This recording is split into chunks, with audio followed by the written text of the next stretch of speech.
This week at NASA.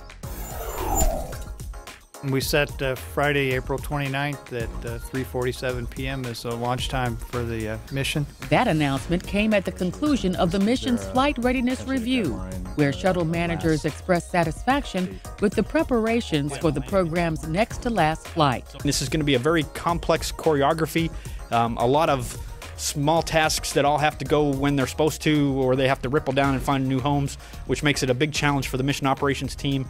And they have a pretty good plan with a lot of backups in it to be able to handle that. During the 14-day mission, the Alpha Magnetic Spectrometer and spare parts will be delivered to the International Space Station by Endeavour and its crew of Commander Mark Kelly, pilot Greg Johnson, European Space Agency astronaut Roberto Vittori, and NASA mission specialists Mike Fink, Drew Feustel, and Greg Chamitoff. Chamitoff says his TV viewing habits as a youngster fueled his desire for space travel. I have to admit, I grew up watching a lot of Star Trek with my dad, and he was a space fanatic. This was in Montreal, and the space program was budding, and he would also see the pictures of Mission Control and say, who are those guys? How do they get to work there? That's got to be the most amazing job in the world. And the funny thing was, for me, my dad said that he knew Captain Kirk because he knew him from high school in Montreal. And so at that age, I was probably 5 or 6, and so it was a strange mixture of fiction and reality. Like, I knew this was fiction, but on the other hand, my dad knows this guy, and somehow that maybe made things seem more possible to me. NASA has awarded more than $269 million for the continued development of commercial transportation systems to carry astronauts to and from low Earth orbit. 4 U.S. companies, Blue Origin of Kent, Washington, the Sierra Nevada Corporation, Louisville, Colorado, SpaceX of Hawthorne, California, and the Boeing Company in Houston received the awards in the second round of NASA's Commercial Crew Development, or CCDEV, effort. The money will accelerate the availability of U.S. commercial crew transportation capabilities and reduce the gap in U.S. human spaceflight capability. NASA should be out breaking the barriers, pushing the state of the art, and by transferring this function over to the private sector, it will allow us to focus on the really hard stuff, the beyond low Earth orbit exploration mission that we want to embark on as soon as we can. Engineers at the Marshall Space Flight Center have begun final round-the-clock cryogenic testing of the first 6 segments that will form the James Webb Space Telescope's primary mirror. These tests in the space-like environment of Marshall's X-ray and cryogenic facility will confirm the mirror's expected response to the extreme temperatures of space prior to integration into the telescope's permanent housing. Each mirror segment is about 4.3 feet in diameter and weighs some 88 pounds. They're made of a lightweight but strong metal called beryllium and coated with a microscopically thin layer of gold, enabling the mirror to efficiently collect light.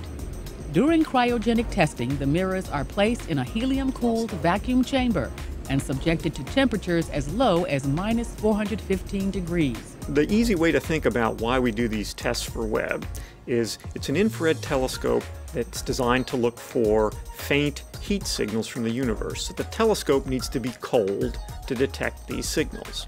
We have to understand how the telescope mirrors behave as they change in temperature and get very cold themselves, because we know that things change their shape as they change their temperature. Testing will continue for 8 weeks.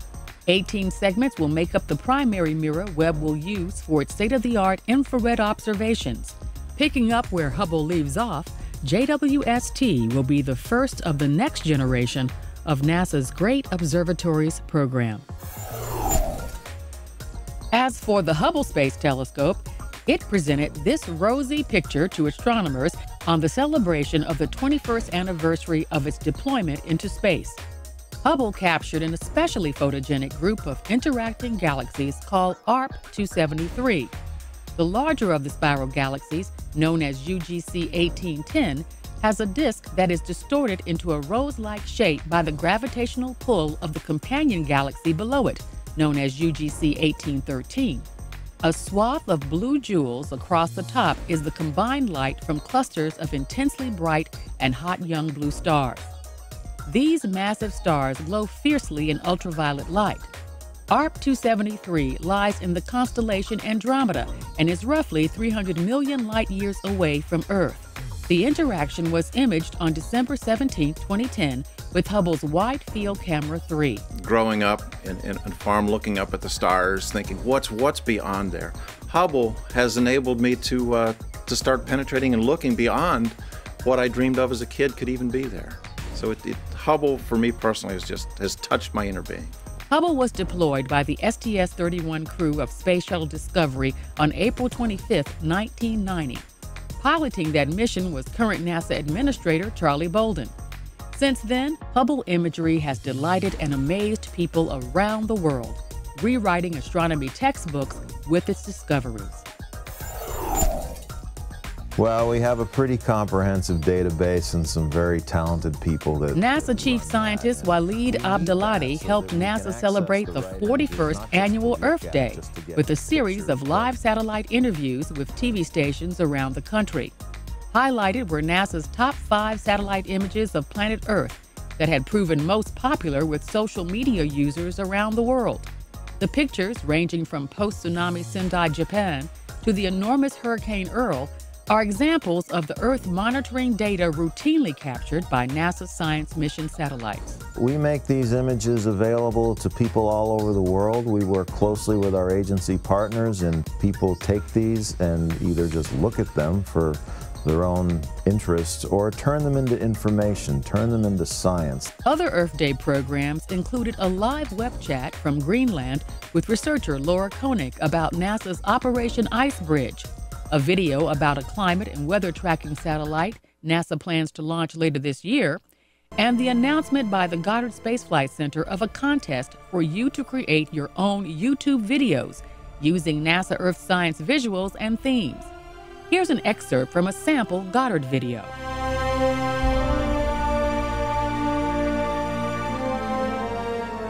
For more on the contest and other NASA Earth Day news, visit nasa.gov/Earth Day.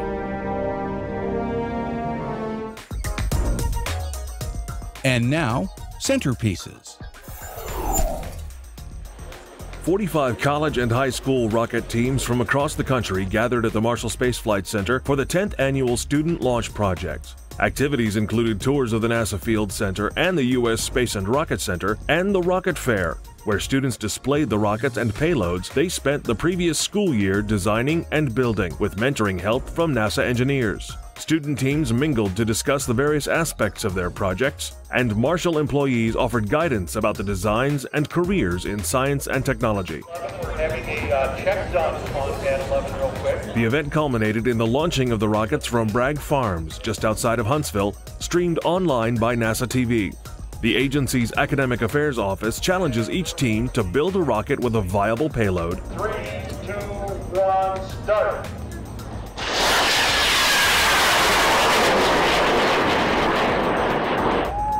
Then launch it as close as possible to an altitude of 1 mile.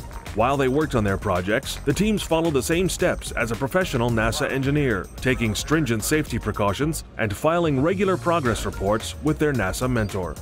These are new, fantastic kinds of opportunities that colleges and high schools are really starting to focus on. That is, just not learning from books, but also giving students the opportunity to get their hands dirty, to live and learn real life engineering lessons, both from the failures and from the successes. And we've seen both today.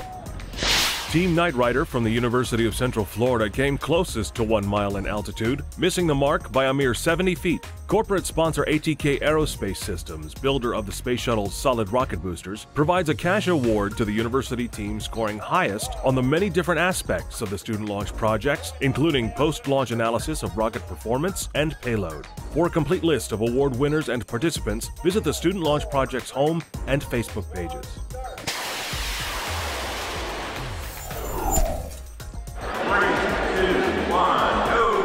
March Madness continued into April, but it wasn't basketball that had everyone excited in Richmond. Instead, it was hundreds of engineering-savvy high school students with a passion for robotics. Can we get over here? 63 teams competed April 8th through 9th in the first Robotics Virginia Regional Tournament called Logo Motion at Virginia Commonwealth University's Siegel Center. Students spent 6 weeks of intense work building and programming their robots so they could be ready for the competition and have a chance to compete on the national level. The kids work really hard. The kids work incredibly hard. Everybody here does. The mentors, everyone pitches in. Everyone's, there's more people here than just fabricators or animators. There are people doing public affairs. There's people doing buttons. So it is a lot of stuff going on, a lot to do, and it's more than just building a robot. When it came time to battle, teams worked together to fight for a win. Team spirit was everywhere. Teamwork is really important. If you don't work well with a team, then you're probably not going to do very well in the match. The NASA Knights and Triple Helix, both sponsored by NASA Langley Research Center, walked away from the Virginia Regional as winners. I'd have to say that this year we've just kind of perfected how we play the game and everything, and we just really know what we're doing. We get there, we say, okay, let's do a functionality check every time we go to the pit. Let's do a functionality check, make sure everything's working. If something's not working, we take care of it.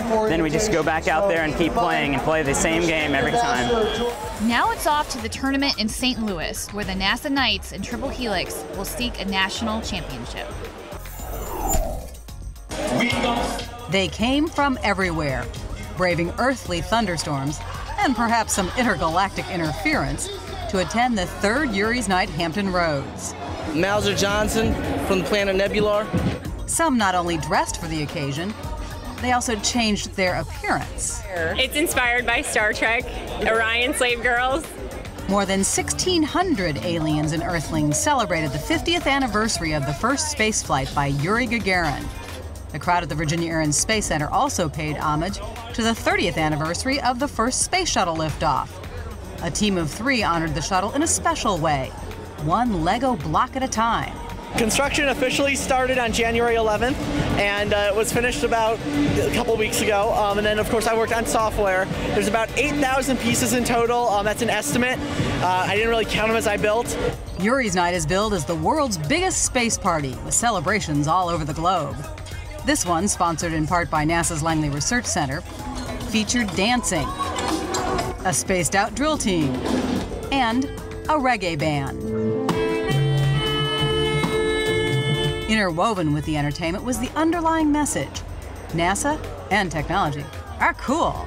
People are crazy interested. They really they didn't know that robotics had gotten this easy and this cheap and available basically to everyone. I just love all the space stuff and love to dress up and see all of the excellent demonstrations they have down there. Demonstrations that confirmed that space is an exciting destination worth exploring. And that's This Week at NASA. For more on these and other stories, log on to www.nasa.gov.